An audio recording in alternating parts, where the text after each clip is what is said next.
आपको लेकर?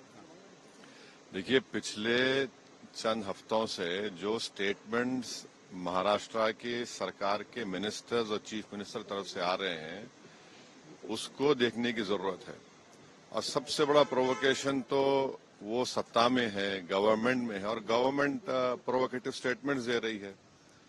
और बड़ा अफसोसनाक है, आप देख लीजिए पिछले 4-5 दिन पुराना स्टेटमेंट उठाकर देख लीजिए, तो ये खुद वो खुद प्रोवोकेशन किए और उनको इस बात की अपनी जिम्मेदारी का एहसास भी नहीं है कि वो मंत्री हैं, मुख्यमंत्री हैं।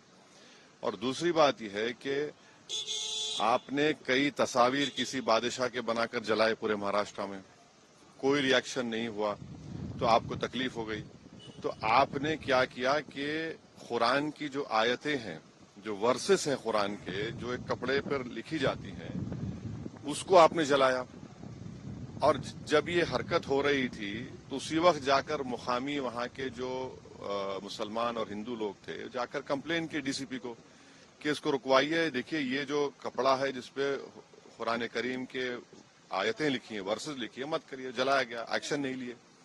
उसके बाद शाम में ये सब चीजें हुई। मैं उसका कंडेम करता हूँ वायलेंस का, मगर इसको टोटल देखिए आप कि जो स्टेटमेंट्स एमिनेट हुए हैं, जो स्टेटमेंट दिए गए हैं मिनिस्टर्स की तरफ से, अभी भी दिए जा रहे हैं। भाई, आप रूल ऑफ लॉ को फॉलो करिए ना। आप तो भारत के संविधान पर आपने ओथ लिया है, तो आप कैसे प्रोवोकेटिव स्टेटमेंट्स क्यों दे रहे हैं आप? भाई, मुझे किसी चीज कोई चीज पसंद नहीं है, आपको कोई चीज पसंद नहीं है, तो कोई भी अपनी नापसंद का इजहार कानून को हाथ में ले करेगा क्या? ये देखने की जरूरत है। तो ये बहुत गलत हो रहा है, सरकार की जिम्मेदारी है, ये सरकार की गलती है, इंटेलिजेंस की फेलियर है। उस जगह जहां से महाराष्ट्र के मुख्यमंत्री आते हैं, और ये जो वायलेंस हुआ है हमारे केंद्र मंत्री के घर के करीब है पूरा, ये बड़ी गलत बात हो रही है।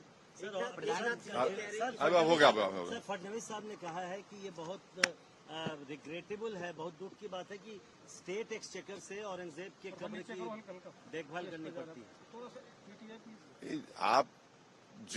आप सत्ता में हैं, आपके जो आइडियोलॉजी है उसको बाजू रखिए। आपकी आइडियोलॉजी होने चाहिए भारत का कॉन्स्टिट्यूशन और रूल ऑफ लॉ को अपहोल्ड करना। 6 दिसंबर 1992 को क्या हुआ, और उसके बाद सुप्रीम कोर्ट ने उसको एग्रीगियस एक्ट कहा है। तो आप देख लीजिए, हुकूमत आपकी है, मंत्री आप हैं, रूल ऑफ लॉ आपको फॉलो करना है, और आपको कॉन्स्टिट्यूशन के लिहाज से अपनी हुकूमत चलाना है।